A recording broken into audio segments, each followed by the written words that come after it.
Thanks very much for joining our Monday Mindshare. And for all of the folks in the Americas, of course, happy Thanksgiving for last week. I hope your feasting with family and friends went well. This is the fourth part of the four-part series on off-season breakfast and also racing recipes. Today, we're going to cover, I guess, the classic cereals and some of the implications for that, how to optimize it. And then secondly, we're going to do the 70.3 Ironman race recipe. So join us for that. But first, let's jump into breakfast. And I do want to share those several videos we've already done. One of them, which I'll put the link up here for you to take a look at. And it really goes into just skipping breakfast and, what are the implications of doing that in terms of blood sugar and insulin levels post the breakfast. And secondly, what happens when you take a high carbohydrate, high sugar breakfast in terms of your hunger and satiety. And lastly, using highly processed grains and what that does with respect to cravings and motivation. So check out that video. I'll put the link in below here on YouTube and also up on the screen here. The second video we did is got a lot of attention, which is more about how to optimize your breakfast for that morning workout, and just depending on the nature of the workout, how you should think about your breakfast. And I'll put the link that Aaron Geiser and I covered that topic, and you can check that out here. And then lastly, we wrote a blog, I guess it was, it was more than a year ago now, but what it looked at is really the implications in the day for dopamine and cravings, if you will, and the cycles that happen through a day, depending upon the nature of your breakfast in the morning. And in that particular blog, we do a study on 4 different breakfast cereals and see what happens to your blood sugars and the insulin response to those blood sugars. And here's the link to that blog. You can read up on it there now. For this topic, though, on cereals, you can digest those 2 videos and blogs to get some good guidance there. But I do want to talk a little bit about adding fruit to cereals. And of course, we do our Keto 3, our grain-free breakfast cereal, which has a very low blood sugar and insulin response. But typically, most people want to put some type of fruits on their cereal in addition to yogurt, plain yogurt, Greek yogurt, etc. Well, this chart you see on the screen here has a number of, if you will, lower sugar foods, lower glycemic index or response, if you will, to these fruits in terms of blood sugar elevation. On the right side, you can see those fruits that are quite low in terms of their response. And generally, in the community that would be more sensitive to taking carbohydrate, they typically rely a lot on berries, whether that's strawberries or blueberries or raspberries or what have you. But there's a number of options there on the right-hand side also. But the reality is that every now and then, inevitably, you'll want to, take some of the more or the broader array of fruits on the left-hand side. And maybe I just touch on a few points on when you're thinking about your cereal and you're mixing in some plain yogurt and you want to think about also some of these other fruits on the left-hand side. Well, I just want to give 2 or 3 ideas to really improve, if you will, the blood sugar response to when you're adding and looking at adding some of these fruits. I would suggest 3 things. Generally, if you every now and then you're thinking you want to add some of these fruits, generally try to time it for post-training workout, morning workout, or what have you.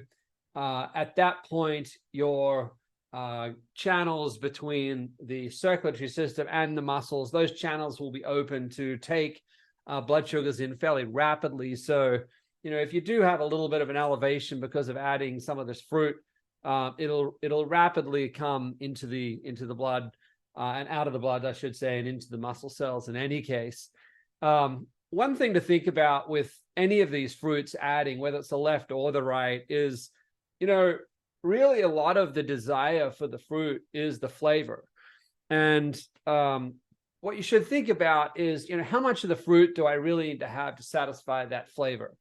And take banana, for example. Do you really need to have the whole banana in the context of just satisfying your appetite for banana? And what I found is that by taking a smaller amount of the fruit, maybe a third of it, and chopping it up into small pieces, etc., or same can be said for an apple or a peach, etc., you'll still satisfy that, if you will, desire appetite for that fruit, but you won't have, of course, the whole, carbohydrate load of taking the full fruit. So generally, they're the first two things. The third thing I would do is, add a little more nuts, or if some of you like to add even some olive oil, mix that in. That fat is just going to further slow down, if you will, the blood sugar rise as a function of the fruit. And like I said earlier, all of this is best if you put it on top of a very low sugar, high fat, high fiber cereal. From SFuels, we have the keto 3-grain free cereal. And then on top of that, of course, using your plain Greek yogurt. All in all, that will have quite a slow response in terms of blood sugar elevation, which is obviously a good thing in the spirit of trying to maintain good fat oxidation efficiency.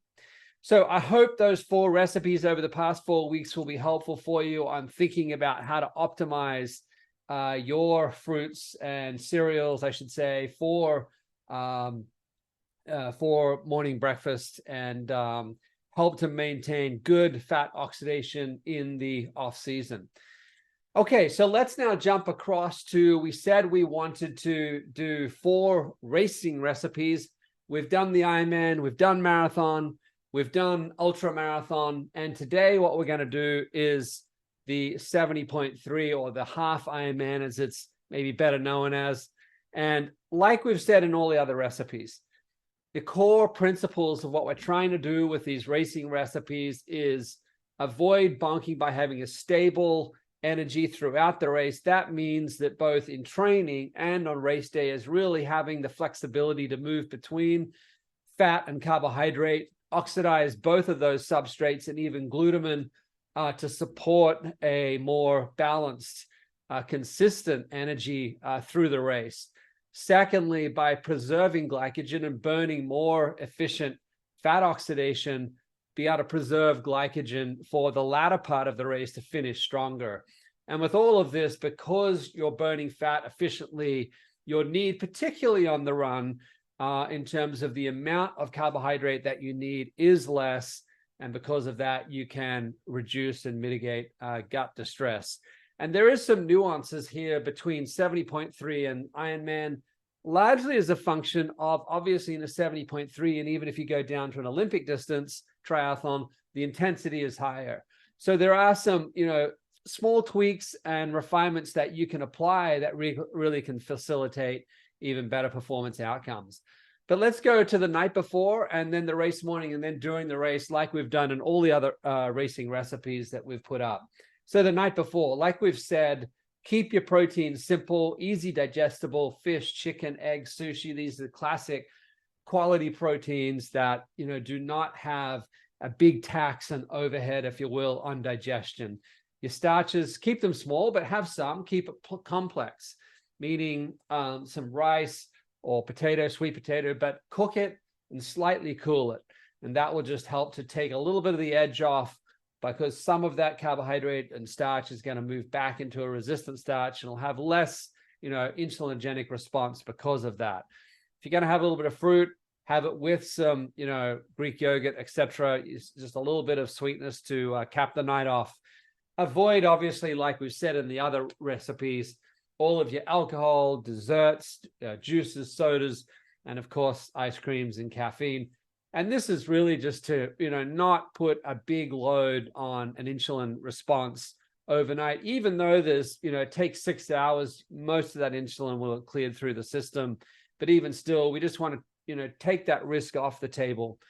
But that night before, use it to prepare, obviously, your in-race fueling. That includes 60 grams per hour of the Race Plus drink, and use that in your bike bottles, whether that's a concentrate down on your, on your down bar on your bike. And then also put again, the same concentration, 60 grams per hour into your front, the aero bar hydration system that the bikes have in triathlon. Now, if you're using Race Plus, whether it's a gel or the drink, you can use that in the bullets, prepare those, leave them out, don't put them in the fridge. Or you can mix up the drink powder and just put them in the soft flask, roll them up, put a band around them. And basically all you'll do is put some water in them as you go through the aid stations on the run. So that's what you want to prepare the night before. Now, come race morning, a couple of things here. Firstly, what I would do is get 2 of the prime sachets, like we've said in the other race recipes. Add this to your Race Plus that you're going to have at your front aero bar hydration system. So you're going to have both Race Plus and 2 sachets of primed in the front hydration aero system. And that's what you're going to, we'll get into this in a second, that's what you're going to take right at the start of the bike out of T1 in the Half Ironman. Now, let's go back for the race morning, the breakfast. Again, keep it really light and easy to digest, some easy protein, a little bit of fat. That could be eggs, cereal, some milk and cream, SFuels Life Bar, coffee or tea is fine, and a water if you so desire, or our SFuels Train. Now, what I want you to do, separate to what we just said about preparing the prime in your aero hydration system, I also want you to take 1 primed sachet and be sipping on this in the hour before race start. This is both a primer from a cognitive perspective, and it begins to load the caffeine. And we're going to get into the next 2 doses of those sachets in the first part of the bike. Together, those 3 sachets is really going to set up your upregulated fat oxidation. But take 1 and have it on the hour before race start. You can either have it direct with water, or if you want to mix in of your SFuels Train, you can do that also. Again, race morning, this is not the time to be loading up on carbohydrate.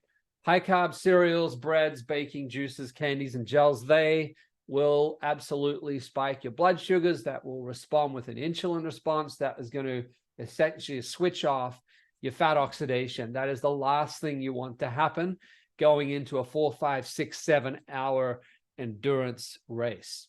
So let's talk about race day. Race morning, the gun goes off. Obviously in the swim, not taking anything. But as you finish the swim and you come into T1, this is where you're going to begin to start drinking from your aero bar hydration system that you've got both the 2 sachets of primed and the Race Plus.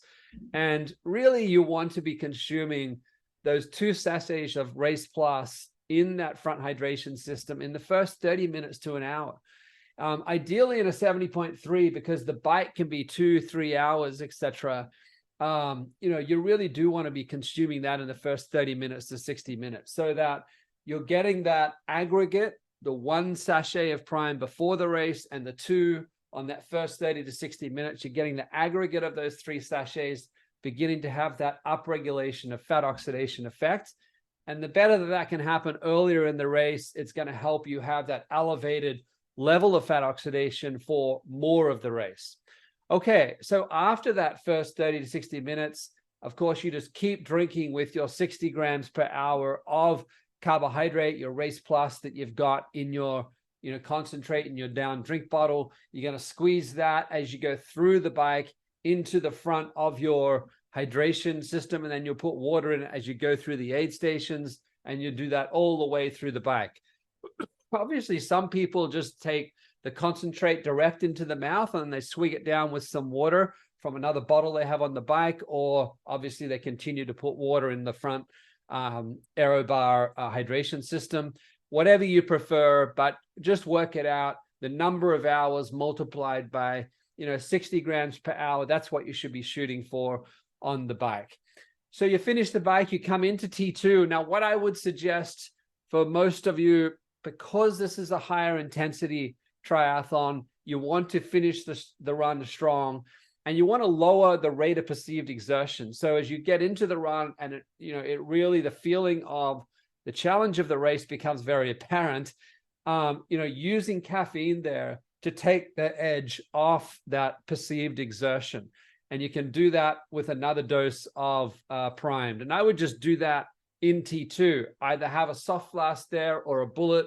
You've pre-mixed it with water. When you put your bike up on the rack, grab that and drink it all, and then head out on the run, or drink it as you're heading out on the run. You know, even a plastic bottle that you can throw into a bin as you come out of the transition. It's a great strategy.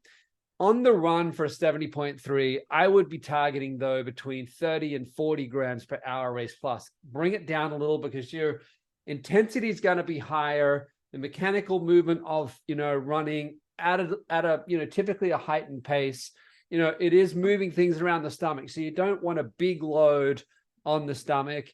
And 30, 40 grams per hour, if you have done good training in terms of fat oxidation efficiency, is more than sufficient for most age group athletes. Obviously, as we get into the elite levels, both age group and professional athletes, of course, you can bring that up to 60 grams per hour on the run and just train with it, get used to it, simulate it in training so that you can prove it.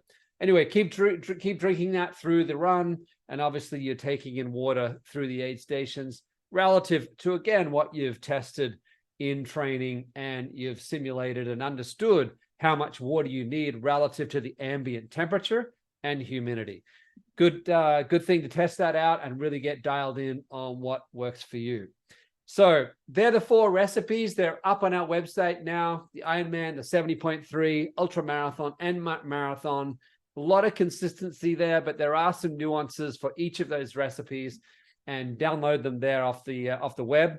And hopefully that can help you. If there are any questions you have relative to your own experience, support at sfuelsgolonger.com, and we'll be sure to respond to you and help you out. As usual, I wish you all the very best in training and racing all around the world. From the whole team at SFuels, go longer.